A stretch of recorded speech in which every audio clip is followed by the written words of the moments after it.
all think tank members were invited for this first year to look at what particular innovative topic they would like to tackle in priority in the payment landscape. Digital currency came naturally as the key subject for all participants to be explored and tackled in the perspective of airline retailing. There was also a clear unanimity to focus on the digital currencies that many central banks are working on now in many parts of the world, namely the so-called central bank digital currencies, or CBDC. The objective of the exercise has been mainly to review global trends and individual countries' central bank goals, to provide an overview of the multitude of CBDC implementation approaches and their possible impact on the payment processing in the industry, and to create an airline industry awareness of CBDC and generate high-level recommendations for the industry approach to the possible introduction of CBDC in airline retailing. While starting this exercise, we had not only identified the equivalent of 80 central banks exploring the definition and the implementation of CBDC in their respective market, but also around 15 of them already piloting its implementation, such as the People's Republic of China, as well as others already live in countries and territories like the Bahamas, Eastern Caribbean, or Nigeria. Now, the question might be, what do we mean exactly by central bank digital currency?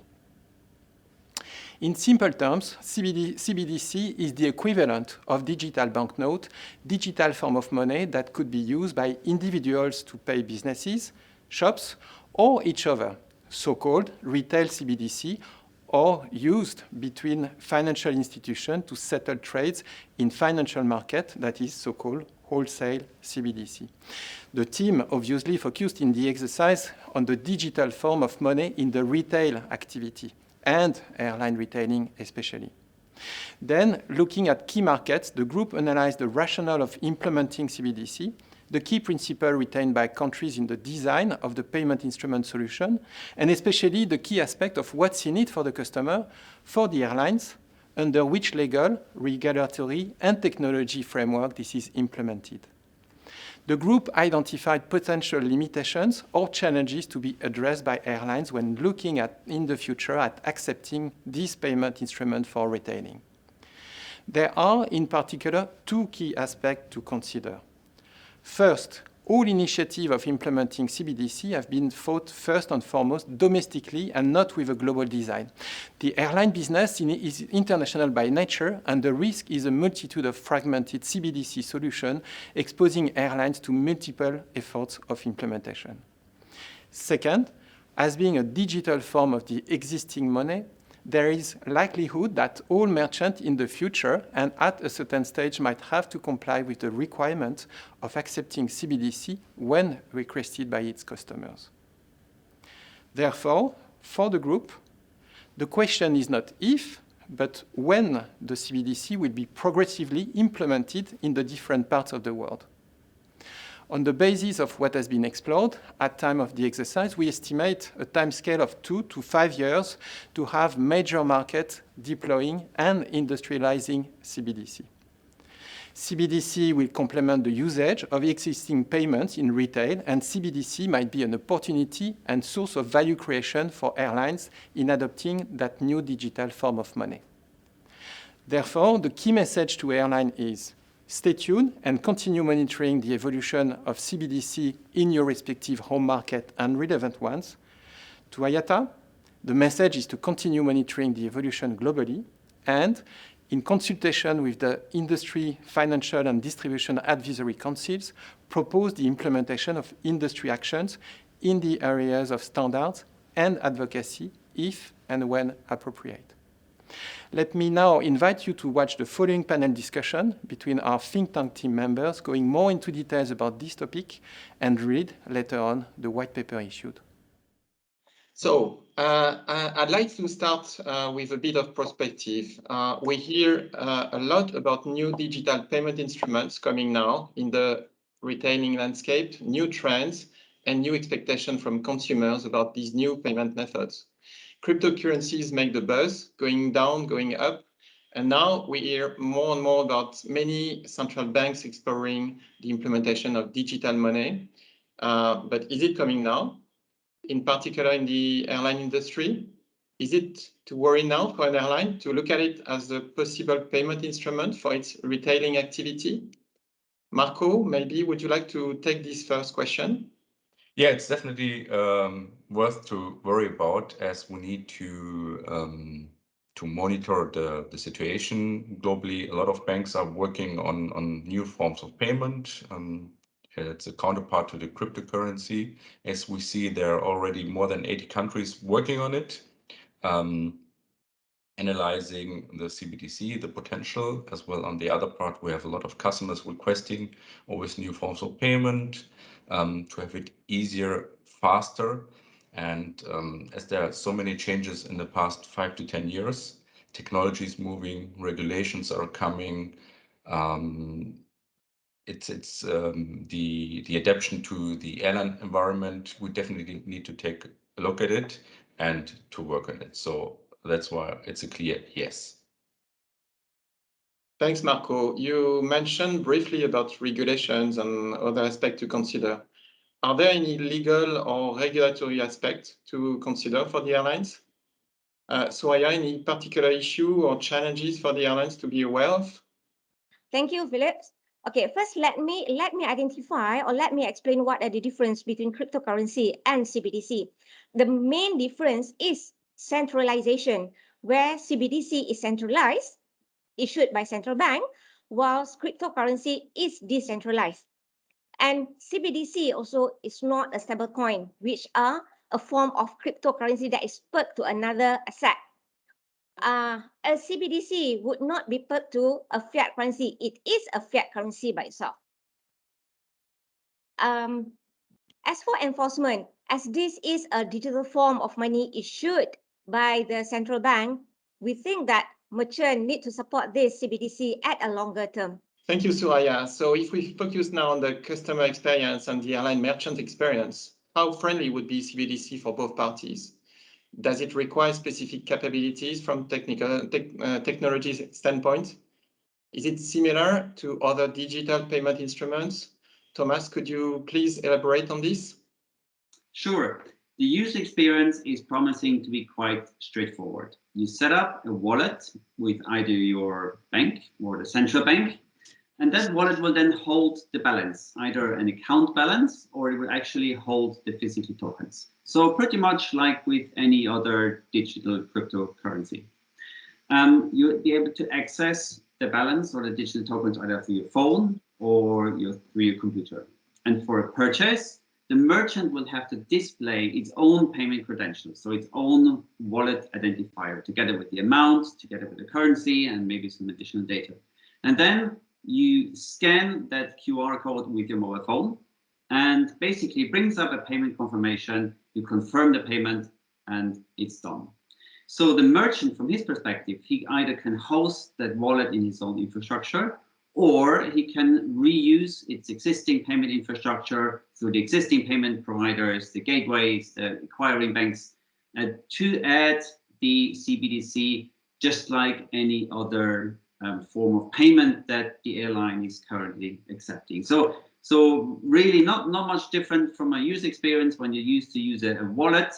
Yes, it's totally different from the real cash, but in fact it's promising to be really quite straightforward user experience. Thanks, Thomas. So so straightforward, just a bit of work, bit of maybe looking at the capabilities.